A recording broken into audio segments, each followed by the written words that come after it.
Muy buenos días, mis queridos hermanos, mis queridos amigos, bienvenidos nuevamente a nuestro espacio para el estudio de la palabra de Dios, a través de la lección de escuela sabática, obviamente.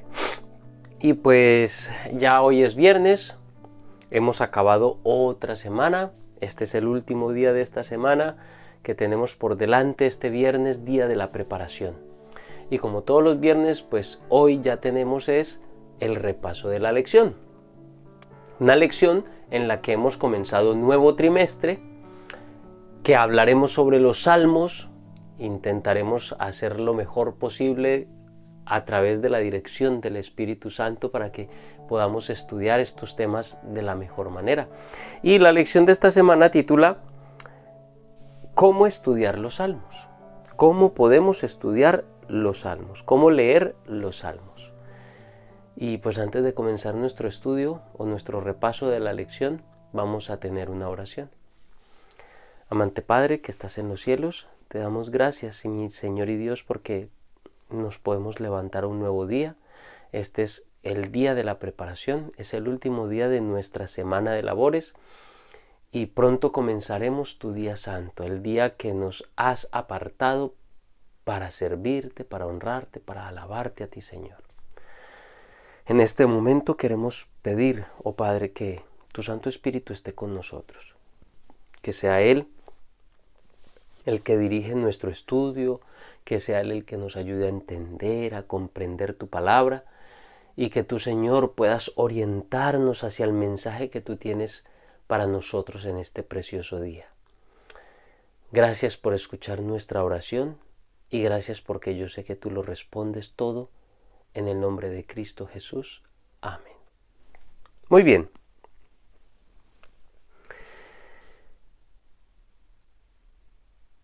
Los salmos. ¿Cómo podemos leer los salmos? ¿Cómo leer los salmos? De eso se trató la lección de esta semana. Y pues la lección empieza a... Obviamente esta primera lección, al ser una lección introductoria, nos introduce haciendo mención de puntos importantes que nosotros debemos tener en cuenta a la hora de nosotros poder estudiar y poder intentar comprender a través del Espíritu Santo lo que los salmos tienen para contarnos. Lo primero que necesitamos entender o lo primero que nosotros necesitamos comprender es qué son los salmos en sí mismos. Y según lo que nos explicaba el autor en la lección, los salmos son básicamente algo así como el himnario que existía en el antiguo Israel.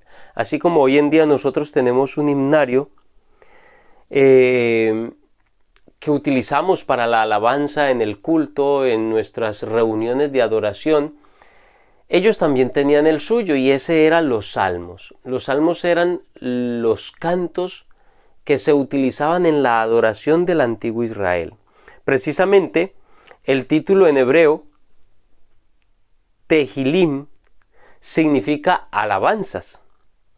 Y eso, pues obviamente refleja lo que era el propósito principal de este libro o de los salmos que estaban allí contenidos en este libro, y es que su principal función era la de la alabanza, la de la adoración y la glorificación de Dios. Así que los salmos eran una parte realmente fundamental, era una parte integral en la liturgia y en el culto del antiguo Israel. Y no solamente de la parte litúrgica, de la parte de la adoración en el antiguo Israel en el ámbito del culto, sino que permeaba prácticamente todos los ámbitos de la vida de los israelitas. Estaban, por ejemplo, los cánticos de los peregrinos que suben, estaba el Halel egipcio que estudiábamos esta semana, teníamos el gran Halel, lo que significa que estaban divididos los salmos como por secciones. Por ejemplo, nuestro himnario adventista también está subdividido, por así decirlo, por temáticas. Asimismo estaban estos Tehilim o salmos divididos por ciertas secciones específicas que se cantaban en momentos específicos. El Gran Jalel, el Jalel egipcio, por ejemplo, el Jalel egipcio ocupaba, por ejemplo, un lugar importante porque era el que se utilizaba mayormente en la Pascua, por ejemplo, para dar un ejemplo de los que estaba allí en la lección de escuela sabática. Así que los salmos en sí mismos son, entonces, por decirlo de una manera más conocida para nosotros, era como su himnario. Era el libro en el que se encontraban las alabanzas estructuradas de cierta manera para poder rendirle la alabanza y la gloria a Cristo Jesús. Otra cosa importante que nosotros necesitamos tener en cuenta a la hora de estudiar los salmos es conocer a sus autores. Cuando uno apenas empieza a conocer la palabra de Dios, es fácil confundir o creer que los salmos todos son de David, porque obviamente es el autor más prolífico en este libro. Es decir, la mayoría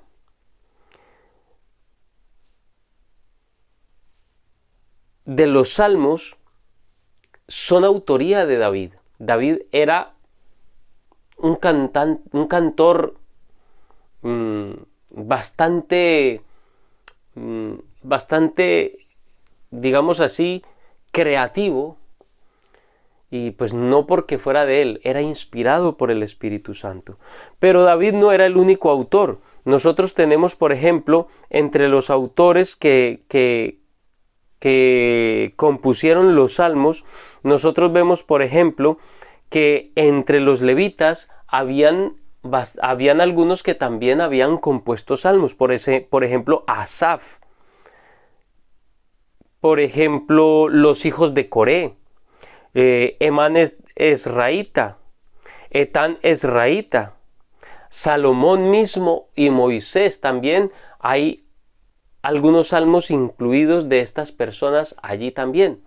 Entonces, no solo era David, habían varios autores de los salmos, y eso también es bueno, que nosotros pudiésemos tener un conocimiento de quiénes son los autores y en qué contexto escribieron sus salmos, qué época les tocó, en qué momento les tocó, qué era lo que ocurría en su entorno histórico en el momento en que escribieron. Todo eso nos puede dar mucha información en cuanto a los salmos y en cuanto a cómo estudiarlos. Obviamente, quien inspiró a todos estos salmistas a que escribieran estas preciosas perlas de poesía, que finalmente se convirtieron en los cantos de la liturgia común del pueblo hebreo, obviamente quien los inspiró fue el Espíritu Santo. Los salmistas eran personas que realmente amaban, adoraban a su Señor, a Dios, y en sus cantos revelan el nivel extraordinario de intimidad que estas personas habían alcanzado con Dios, y cómo Dios les oía sus alabanzas, les oía sus quejas, sus angustias, todos estos sentimientos que podemos llegar a tener en algún momento, que es una de las cosas que hemos aprendido durante el estudio de la lección de esta semana. Así que los salmos eran parte integral de la cultura, y no solo de la cultura, del culto y de la vida diaria de los israelitas. Y por eso tenían, por decirlo así, un canto para cada etapa. Por ejemplo, habían cantos o habían himnos que engrandecían a Dios por su majestad, por su realeza, por su poder, por ser el gobernador y al mismo tiempo el creador. También habían salmos de acción de gracias, habían de lamentaciones, habían salmos sapiensales, habían salmos regios que señalaban a Cristo Jesús como el Rey de Reyes y Señor de Señores. Habían salmos históricos que recordaban la historia del pueblo de Dios. Es decir, los salmos utilizaban muchas herramientas, muchos campos para abarcar lo más posible la adoración y la alabanza que los judíos de la época y los cristianos en todas las épocas han utilizado para alabar a Dios, para presentar a Dios sus quejas, sus angustias, sus dolores, sus alegrías. También veíamos durante la semana que también es importante para poder entender los salmos, para poder empezar a disfrutar de las enseñanzas más profundas que pueden traernos estos textos, es cómo están estructurados, de qué se trata, por ejemplo, el tipo de poesía que se utiliza en este libro. Y entonces encontramos, por ejemplo, que hay salmos que utilizan el paralelismo. Veíamos de qué se trata eso. Algunos salmos utilizaban imágenes vívidas de cosas comunes que podían ser fácilmente recordadas. Veíamos, por ejemplo, el merismo, los juegos de palabras. Veíamos todas estas cosas, y todo esto es importante saberlo, porque si conocemos la estructura, si sabemos y conocemos cómo están implementados los salmos, entonces nos va a ser mucho más fácil entender el mensaje que traen estos maravillosos cantos a nuestra vida. Otra de las cosas que necesitamos tener en cuenta es que estas oraciones, estos poemas, no surgen por la voluntad de un ser humano. Todos estos salmos que están allí guardados fielmente en la palabra del Señor son oraciones, son alabanzas, pero son oraciones y alabanzas que fueron inspiradas por el Espíritu Santo. Es Él el que movía el corazón y la mente de todos estos autores para que escribieran estas hermosas poesías que iban a ser de gran utilidad, de gran apoyo y de gran sosiego y tranquilidad para el pueblo de Dios de todas las edades, porque aún hoy en día las temáticas de los salmos siguen siendo tan vigentes y tan maravillosas para nosotros poderlos abrazar y poder sentir como ese consuelo que ellos encontraron en algún momento y que querían transmitirnos a través de sus poesías maravillosas. Es bueno notar el hecho de que los autores de los salmos no solamente eran inspirados por Dios, sino que también eran personas que amaban a Dios, que amaban a su Señor y que obviamente tenían una relación muy estrecha con Él, y por eso se atrevían a cosas que solamente se atreve uno cuando uno está con una persona no solamente de confianza, sino que amas y que respetas. Y por ejemplo, nos damos cuenta que el atractivo de los salmos y las oraciones y las alabanzas residen en el hecho de que los salmos son la palabra del Señor.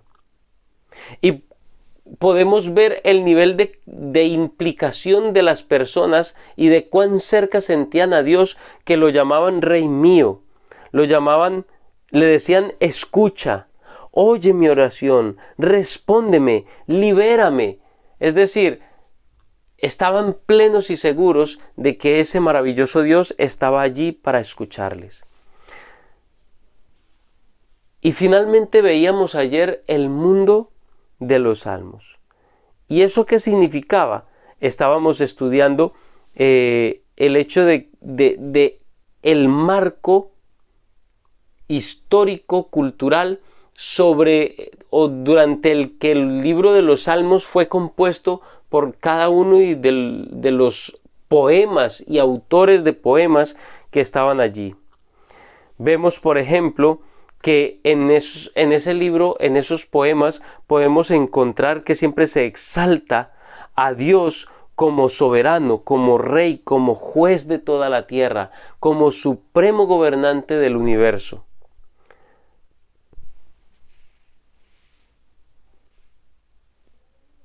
Eso nos revela un hecho importante, y es que para la persona que lee los salmos, para el adorador que intenta servir a Dios a través de un ministerio tan bonito como es el de la música.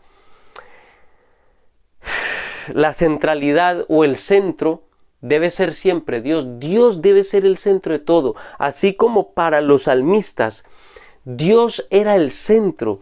Siempre el centro, el eje sobre el que giraba toda la experiencia, no solamente de la adoración en el templo, sino la experiencia de adoración y de vivir en cualquier lado. La centralidad de Dios en sus vidas, en sus poemas, en su adoración, estaba centrada solamente y únicamente en Dios su Señor y su Salvador.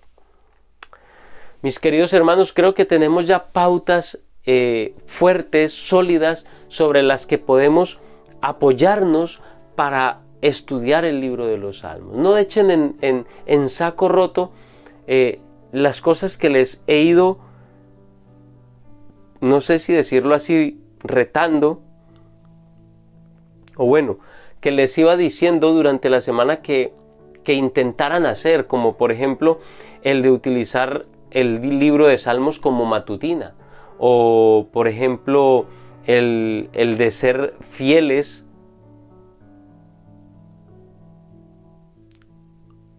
y constantes a la hora de estudiar este libro maravilloso para extraer las enseñanzas que tienen para nosotros acerca de Cristo Jesús.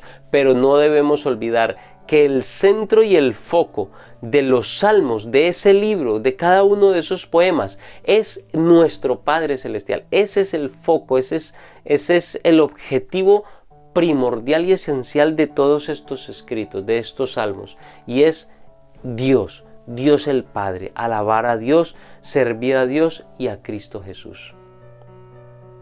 Mi querido hermano, mi querida hermana, de esto se trató la lección de esta semana. Es una semana introductoria, pero por eso quiero invitarte para que intentes poner en práctica todo lo que hemos ido estudiando durante la semana y que puedas hacer como una especie de prueba y ver con cuánta luz brilla ahora el libro de los Salmos cuando tenemos todas estas herramientas ahora a nuestra disposición para poderlo estudiar y podernos beneficiar de la palabra del Señor. Mis queridos hermanos, compartan el video.